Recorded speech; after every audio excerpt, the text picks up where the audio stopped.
Hello viewers, आज मैं बहुत दिनों के बाद आई हूँ, लेकिन आज मैं आपको एक बात बताने जा रही हूँ कि 7, 8, 9, 10 का वीडियो मैंने रिक्वेस्ट पर, ठीक है वो कोई बात नहीं है, बट मैंने सुना है कि बीएससी का कुछ टॉपिक्स जो ऐसे हैं जो बहुत सारे बच्चों को समझ में नहीं आते, और मैं भी सेम क्लास बीएससी पार्ट 1 की स्टूडेंट हूँ।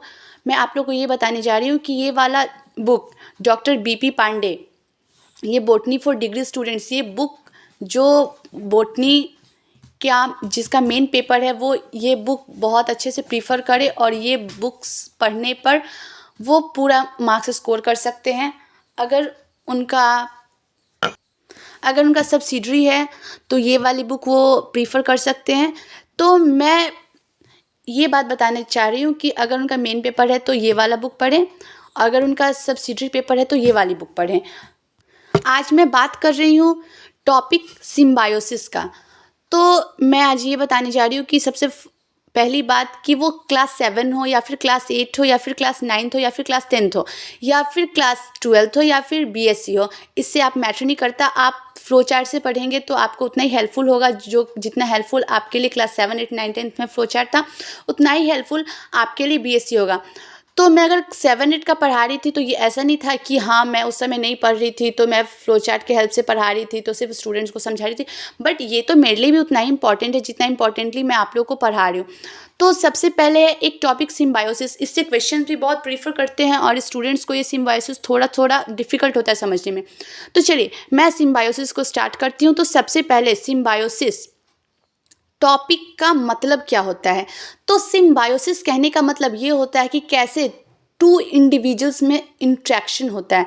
टू इंडिविजुअल्स में इंट्रैक्शन के बाद कैसे वो इन्वायरमेंट में सर्वाइव कर सकते हैं। वो इन्वायरमेंट में सर्वाइव करने का मतलब कि या तो एक दूसरे को हम बेनिफिट, अगर मान लीजिए 2 इंडिविजुअल्स में रिलेशनशिप है तो वो एक को वो बेनिफिट करते दूसरे को हार्म करते, या तो दोनों बेनिफिटेड होते या फिर दोनों हार्म्ड होते, या फिर कंपटीशन, या अभी के सिचुएशन में सबसे ज़्यादा हम कंपटीशन फेस करते हैं कि कैसे मुझे किसी और को गिराना है और अपने आप के लिए खड़े होना है।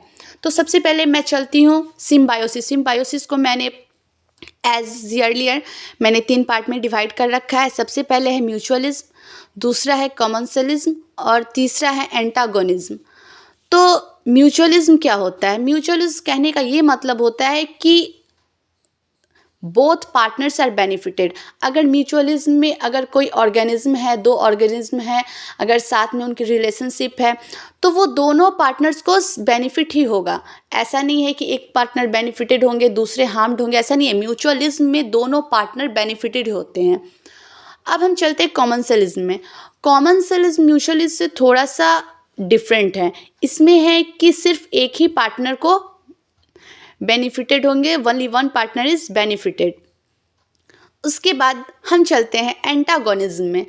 एंटागोनिज्म में है कि 1 partner is benefited and other is harmed. Antagonism में है कि एक पार्टनर बेनिफिटेड होते हैं और दूसरे क्या होते हैं? हार्म्ड होते हैं। तो आप ये चीज़ समझ सकते हैं कि म्यूचुअलिज्म में है कि दोनों पार्टनर बेनिफिटेड होते हैं, कॉमन्सलिज्म में है कि एक पार्टनर बेनिफिटेड होते हैं। तो इसका ये मतलब नहीं कि एक पार्टनर अगर बेनिफिटेड होते हैं तो दूसरे पार्टनर हार्म्ड होंगे, ऐसा नहीं है। लेकिन एंटागोनिज्म में तो ऐसा ही है, एक पार्टनर अगर बेनिफिटेड होते हैं तो दूसरा हार्म्ड ही होगा।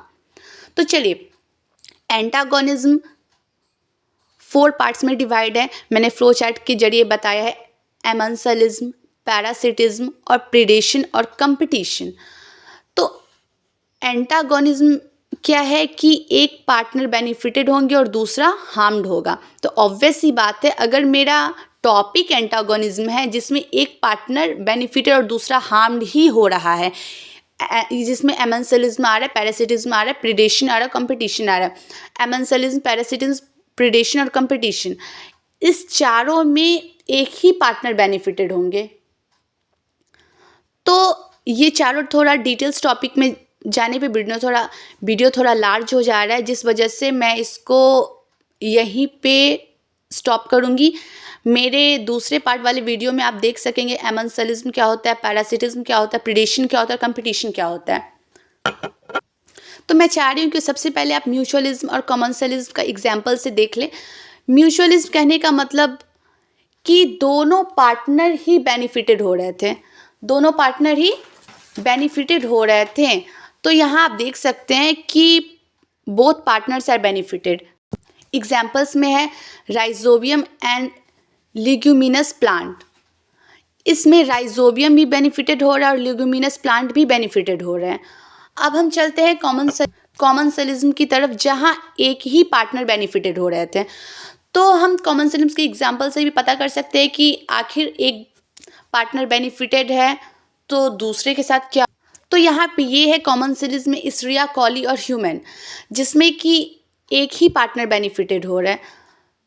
तो मेरे सिंपल लैंग्वेज में कहने की बात यह है कि सिम्बायोसिस एक बहुत ही कॉम्प्लेक्स टॉपिक है, जिसको समझने में स्टूडेंट्स को थोड़ा तो परेशानी होता है। मैंने ये फील किया है क्योंकि ये मैंने पढ़ा है, तो मैंने देखा कि सिम्बायोसिस टॉपिक देखने में तो बहुत ही बड़ा है। ऑब्वियस सी बात है, सिम्बायोसिस टॉपिक थोड़ा बड़ा है, जिसमें म्यूचुअलिज्म, कॉमनसेलिज्म और एंटागोनिज्म के बारे में बात किया जा रहा है, जहाँ पे हम म्यूचुअलिज्म, कॉमनसेलिज्म और एंटागोनिज्म को डिफाइन कर रहे हैं। ऑब्वियस सी बात है, जब हम म्यूचुअलिज्म को डिफाइन करेंगे तो कॉमनसेलिज्म के इतने 4 इसके पार्ट्स हैं, तो सारे पार्ट्स को अलग अलग हम डिफाइन हमको करना पड़ेगा। तो मैंने सोचा कि इस पार्ट्स का वीडियो बनाना चाहिए। तो इस वीडियो में इतना ही है। आई होप कि आपको अच्छे से समझ में आया हो। तो अगले वीडियो को आप जरूर देखें, क्योंकि मैं उसमें एमेंसलिज्म, पैरासिटिज्म, प्रीडेशन और कंपटीशन, ये चारों को मैं अच्छे से डिफाइन करने वाली हूँ। और एक सिम्बायोसिस टॉपिक को पढ़ने के लिए चारों को डिफाइन करके समझना बहुत ही ज़रूरी होता है। सो इस वीडियो के लिए इतना ही। Thank you.